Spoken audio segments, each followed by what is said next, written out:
Sois le bienvenu. Dans cette vidéo, nous allons nous intéresser à cet exercice. Ordonne E l'ensemble des triplés de R3 qui vérifie l'égalité 2x moins y plus z égale à 4. Rend E l'ensemble des triplés de R3 qui vérifie 2x moins y plus z égale à 0. Et fit l'application de R3 dans R3. De R3 quoi R3 vers R3. Qui prend un point ici y z et un autre point is' y' z' et associe le point is' moins is, y' moins y, z' moins z. On demande de montrer que l'ensemble, le triplé E phi est un espace affine.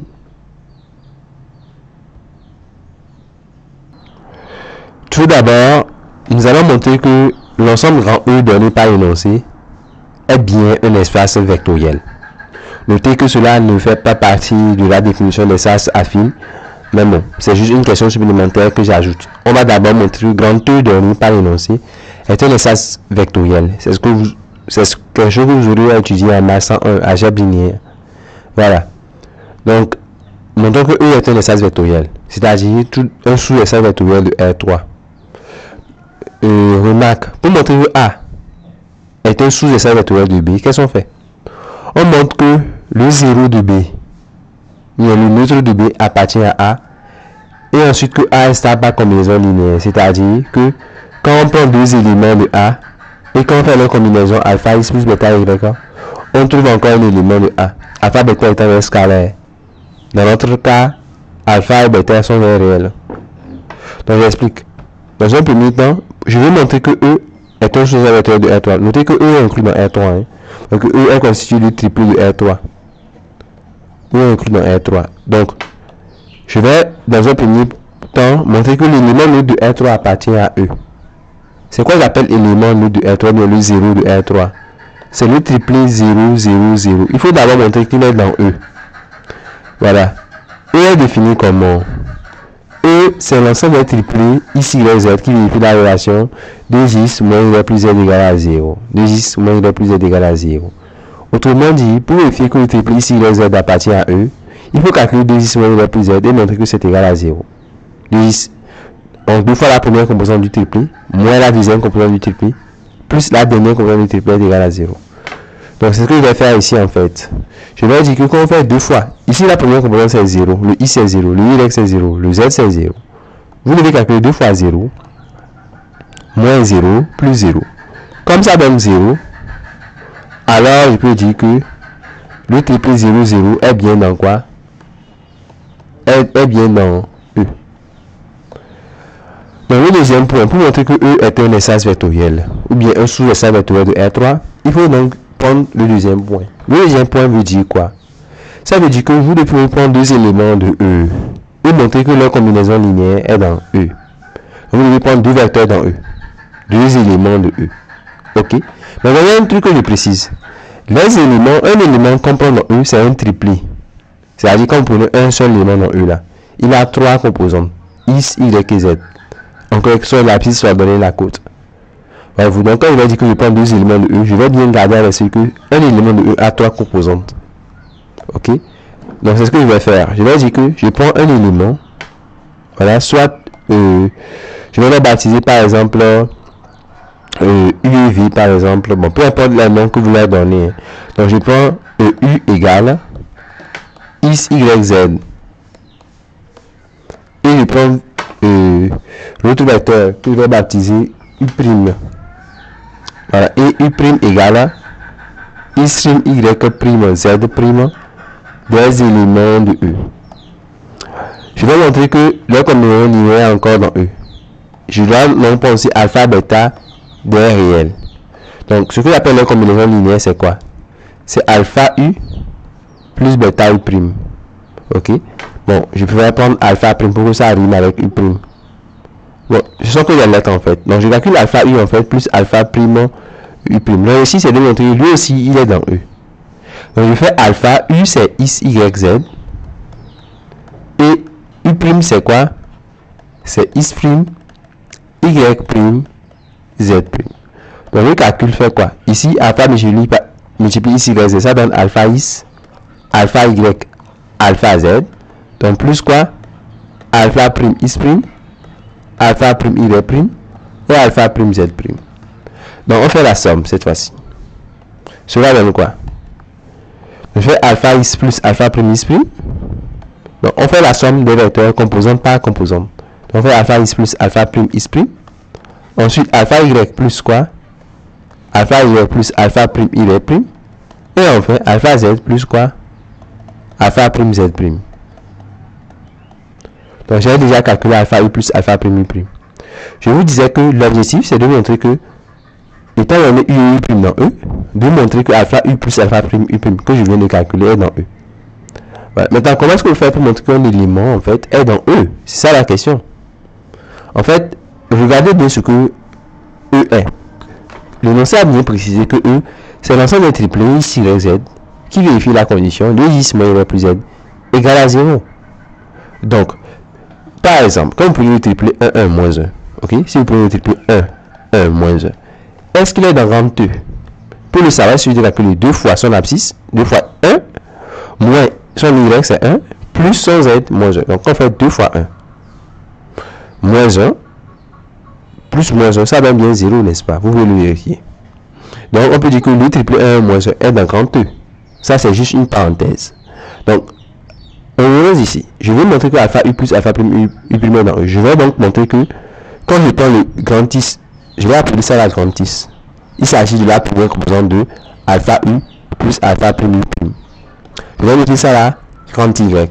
Et ceci, grand Z.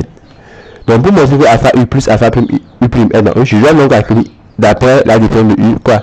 2x moins y plus z. Donc je vais calculer 2 fois grand X moins son y plus grand z. Et je vais montrer que cette combinaison va donner 0. Allons-y alors. Donc je calcule. Je fais 2 fois grand X moins grand y plus grand z. Et je dis que ça fait 2 fois. Grand X c'est tout simplement alpha x plus alpha prime x prime. Grand y c'est alpha y plus alpha prime z prime. Et enfin grand z c'est alpha z plus alpha prime z prime. Voilà. Maintenant je vais faire quoi? Je vais mettre alpha, les alpha en facteur. Vous voyez, il y a alpha ici, il y a alpha ici, il y a alpha ici. Je vais mettre alpha en facteur. Je dirais que c'est alpha fois. Donc ici, on aura 2x, ensuite moins y, et enfin plus z. Et je fais la même chose pour alpha prime. Donc il y a alpha prime ici, alpha prime ici, et alpha prime ici. Donc plus alpha prime facteur de 2x prime. Ici, c'est fait y prime, donc il faut corriger. Donc ici c'est y prime. Voilà. Donc 2x prime moins y prime plus quoi? Z prime. Maintenant je dis que ceci est égal à 0. Et je dis aussi que ceci est égal à 0. Mais pourquoi? Telle est la question que vous devez poser. Tout simplement parce que j'ai pris U. U, j'ai dit au début que U et U prime sont dans E. Vous voyez? U c'est ici y z. J'ai dit que U égale ici y z est dans E. Je l'avais pris initialement. Ce qui veut dire que 2x moins y plus z va donner 0. La même façon pour U prime. U prime aussi est dans E. Et U prime c'est composant c'est x prime y plus z prime. Donc 2x prime moins y plus z prime aussi donne 0. Donc vous le dites. Donc vous écrivez ça va 0 parce que quoi? U et U prime sont où? Sont dans E. Vous voyez que je viens de dire que 2x moins y plus z est égal à 0. Ce qui veut dire que le triplé x, y, z qui n'est autre que ce que le x, y, z là, ce n'est autre que quoi? Alpha u plus alpha prime u prime, qui n'est autre que alpha u plus alpha prime u prime, est bien aussi dans quoi? Dans E. Donc je récapitule pour montrer que E est un sous-set vectoriel de R3. Vous montrez dans un premier temps que l'élément de R3 appartient à grand E. Ensuite, vous montrez que quand vous prenez deux éléments de E, ici, les éléments de E ont tous trois composantes. Ok? U et U prime, leur combinaison linéaire encore dans grand E. Voilà, donc j'ai bien vérifié que E, voilà, on peut dire que E est un, et dans ce cas on dit que E est un sous-espace vectoriel de R3, est un sous-espace vectoriel de R3, donc un espace vectoriel. Donc, un espace vectoriel. Voilà, vous verrez ça plus précisément en algèbre linéaire, voilà. Ok, donc maintenant allons-y à la démonstration proprement dite, où il s'agira de montrer que le triplé phi est un espace affine. Donc nous allons vérifier la relation habituelle, relation de Charles, pour commencer. Donc pour vérifier la relation de Charles, il me faut prendre 2 points, il y a 3 points plutôt. Voilà. il me faut prendre 3 points que je vais baptiser respectivement M1, M2 et M3. Pourquoi pas? Donc je prends M1 égale à X1, Y1, Z1. M2, X2, Y2, Z2. Et M3, X3, Y3, Z3, tout simplement, des points de l'espace affinant E. Je vais calculer phi de M1, M2 plus phi de M2, M3. Donc, phi de M1, M2, d'abord, ça fait quoi? Je vais essayer de définir phi de... Voilà, ça c'est le premier point, ici, Y, Z. Ça c'est le second point. C'est comme ça, c'est M, c'est N. Il a défini ça en faisant quoi? X' moins X, Y plus moins Y, Z plus moins Z. C'est comme ce que vous faites en fait quand vous voulez trouver les coordonnées du vecteur MN. Depuis la classe du troisième, hein, vecteur AB, X de B moins X de A, Y de B moins Y de A, Z de B moins Z de A. Donc c'est comme si c'est X de N moins X de M, ainsi de suite, quoi. Voilà. Donc pour calculer phi de M1, ça fait quoi alors? Phi de M1, il faut faire X2 moins X1, Y2 moins Y1, Z2 moins Z1. Comme vous pouvez le deviner. Donc on le fait. X2 moins X1, Y2 moins Y1 et ensuite Z2 moins Z1. Ça c'est phi de M1, Maintenant qu'en est-il le phi de M de M3? C'est quoi? C'est X3 moins X2, ensuite Y3 moins quoi? Y2, enfin Z3 moins Z2. Voilà. Et maintenant il faut faire la somme. Composante par composante. Donc il faut calculer phi de M1, M2, phi de M1, M2, plus quoi? Phi de M2, M3. Donc il faut vous ayez composante par composante. Au niveau de la première composante, il y aura quoi? X2 moins X1 plus X3 moins X2. Donc je mets X2 moins X1 plus X3 moins X2. Au niveau de la deuxième composante, ça donne quoi? Y2 moins Y1 plus Y3 moins Y2. Et au niveau de la dernière, ça fait quoi? Z2 moins Z1 plus quoi? Z3 moins Z2. Vous pouvez voir facilement qu'il y a des simplifications. Comme par exemple ici, X2 qui part, ça va donner finalement X3 moins X1 ici. Ici, il y a les Y2 qui se simplifient aussi, ce qui donne Y3 moins Y1. Enfin ici, il y a les Z2 aussi qui partent. Les Z2, donc on aura finalement Z3 moins quoi? Moins Z. Vous allez voir que tout ceci correspond en fait à phi de M1, M3. Phi de M1, M3. On vient de vérifier la relation dite de Charles. Voilà. Maintenant, il faut vérifier, après avoir vérifié la relation de Charles, nous allons vérifier la relation de bijectivité. Voilà. Donc, pour vérifier la relation de bijectivité, que fais-je? Qu'est-ce que je fais? Je vais fixer un point. Voilà. Que je vais peut-être par exemple appeler M0. Soit M0 égale à X0, Y0, Z0, un point de E. Et je notifie l'indice M0, l'application définie de E dans rang E, qui prend un point M donné par X, Y, Z et associe le vecteur phi de M0M. Donc ici, c'est démontré que cette application phi indice M0 ainsi définie est bijective. Et pour cela, il me faut prendre un vecteur de E, que je baptise ici U. Donc, donné par ABC, un élément de E. Et je résous donc l'équation phi de M0M égale à U.